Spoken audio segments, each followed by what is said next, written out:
siava no le fu le nei o te fatalo fatu ai le pa ia man mamalu o le tatou tapo inga i le nei tai ao i le tatou e kalesia ai mese fo ia o tatou ainga ma wo o lo tapo ai mai lunga o penga te whailangi le nei tai ao pa malo le soifua lau le lei ma le soifua maua whaftai wala whai mai le nei tai ao i whanunga le lei ua toe whafauina lo o tō malosi ua toe whapopo le atua le nei aso i lo o tō soifua ma so tātou wola ia i le tino o le mafo fau loto ia e maise le leo leonga le anganga pa ia i o tātou anganga pa malo le onsai pa malo le Tatalo ia ua audia mai fo i le nei asa pa aftai o tō whaavanoina fo i o tō teimi tāua se i o tātou o mai tātou te tu whatasi o tātou lotu tātou te tāpua i lo tātou ali i ai mese lo tātou atua tālofa Tamaiti se whaade o tele mai tō tālofa Tamaiti. I am so happy to see you guys this morning. It's been a long time. Alo ma popo mai tātou au ngā Samoan mua nei tausanga. Ia vi ia le rii o le tau te marorosi. Ia o le fo ie maua le fia ia te o tau tātou te o mai le lotu. Ia o le tātou tala le nei tai au Tamaiti. God's glory in prayer. E whaaria le mamalu o le atua i le Tatalo. O le tātou tala o le tala mo ia. Tala is ta maloa na tu ualo na ainga ai alu i le isi no whanga. E whai ngā ruenga ina ia maua se tupe mo lo na ainga. O le ta maloa le, o le tangata e lotu. Ia, o le aila le na halu ia e su e ilan ngā ruenga e whai ngā ruenga. E whai ngā ruenga la ta maloa le me eri ai le koale. He works in a coal mine. Tala le sfurulua, nā awhai tū la lava e malo lo ai le ta maloa, ia na toe alu fo ile whai ngā luenga. That's the only 30 minutes for lunchtime. Wa masani le ta maloa i le mea sa nofo mumua. E lata le whare sā le mea sa iailo na lana whare whai ngā luenga. Masa ai tū la atoa le lana lunch. Ia ua tapuni le whare whai ngā luenga, e whai ngofia nā lu whare sā. A le aila le wai ai. E faisi mau le mei ai le wharesā ma le mea le eli eli ko ale le whai ngā luenga ai le tamalo. O le isi aso. O alu tamalo tala lunch. So he went to find where the church was. Se fulu minute sa vali ai. Tau wa tulo le tamalo le wharesā. O alu tō. Alu taimi foli nā. O le whea i le whai au wharesā le. And he was curious. Po ini si o tonu o wharesā, po ini tangata o lai tonu o wharesā. E sau siaki wharesā po whaaleanga ina i tangata. Ai o tau te tonu, tino mai. O sa vali atu ta mālore anga i lumo o le mea lai ele pule la.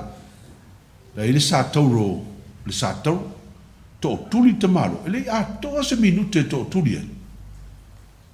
Ai to e tu lunga to sa vali fafu, to ea.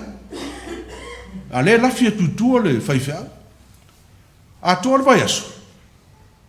O le lava e sau le ta malo le. Alu tonu o wharesā, to o tuli, pe tasi ni minute, to e tui lunga, to ea. Wa a mata o le masa o le salo le whaifiau, pe whaifiau.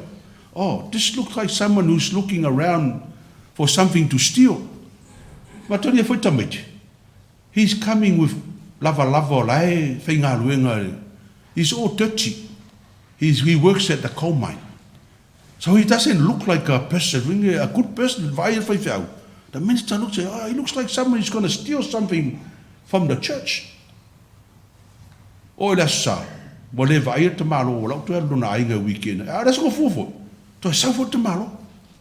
O ila, fa mai lor whaifiau. Pia siri lo aru e. Fa fitau i le te malo, le te ua nofu manga oini mea i tonu o wharesa. La tu lor whaifiau whai e. What are you doing inside the church? A whatever, I told Faithia.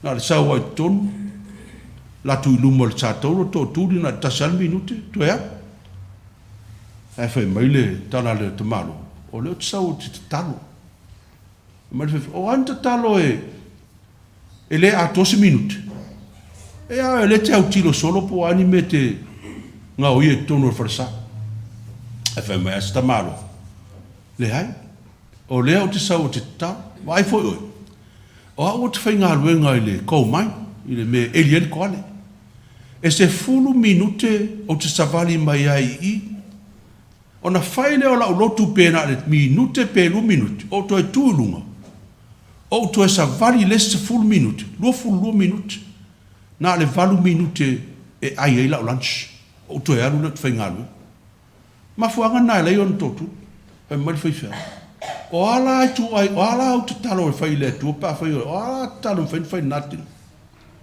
ya whai mai lor Tamalu pai ngō fia la talo le tua. Tamaiti, la fa pertani atu la e pertani e talo Tamalu. Pai mai le talo Tamalu fumai. O la talo le fai le tua. I just came again to tell you, Lord, how happy I've been since we found each other's friendship and you took away my sin. Don't know much of how to pray, but I think about you every day. So Jesus, this is Jim checking in, or Jim Ling or Kamano. That was his prayer. He was just checking in every day if I loa letua. Oh, Jim is here. Wants your help. Yeah, well, feel bad, the little faithful. Alan feel bad faithful. Not fair why you tilo poi tangata o tono le farsa. Ai le alu talo tono farsa. Pi au tiro po yo nga oi pe o lan ngā luenga le. Ai le o alu e talo tono farsa. Alu i pe a tol masina whai alim. Jim keeps going to the church. Same prayer every day. And then all of a sudden, fiu whai whiau to e whatai. Wole alu atu Jim. Alu loa sue. Sue o me whai ngā luenga. Ai whai maile. Whai ngā luenga. O Jim wa tōr vai aso o lai whare ma. Ai longa e aulia wa. He had a bad accent. Ia halu lot whai whiau whare ma. Halu whai whiau si alu asis Tamalu. Tau nūt whai whiau. Ia, whai maile ten fō mai il whai whiau o lai tonu le potu o Jim. Lai vai Jim whai maile ten fō mai. Oh, thank you, Minister, for coming to visit Jim, because Jim has no family. He is alone. I find maile tala a Jim. Oh, no, you are wrong. Nurse, you are wrong. Nice say, oi, I am not alone. I always have a visitor with me every day. I love visitor. Oh, I have my visitor. And he comes and holds my hand, and this is what he says to me every day. I just came again to tell you, Jim, how happy I have been since we found each other and I took away your sin. Always love to hear your short prayer. I think about you each day. And so, Jim, this is Jesus checking in. Oh, tato Talana Tamaiti. Oh, Talana. O le tangata e mafuta I le atua. E mafuta fo I ai le atua. It doesn't matter how long your prayer or how short it is, but it's a prayer whai ma le loto. Right? Jim's prayer is just a short prayer. Just to thank God for being his friend and just checking in every day to make sure that God knows that he thinks about him. Every day, Jesus checks in to see how Jim was. Ya, me whape nā e pēre la whai ngā wō. Tamaiti, e whape nā le Yesu. Sa pē tasi le leina o lau lotu. E whai.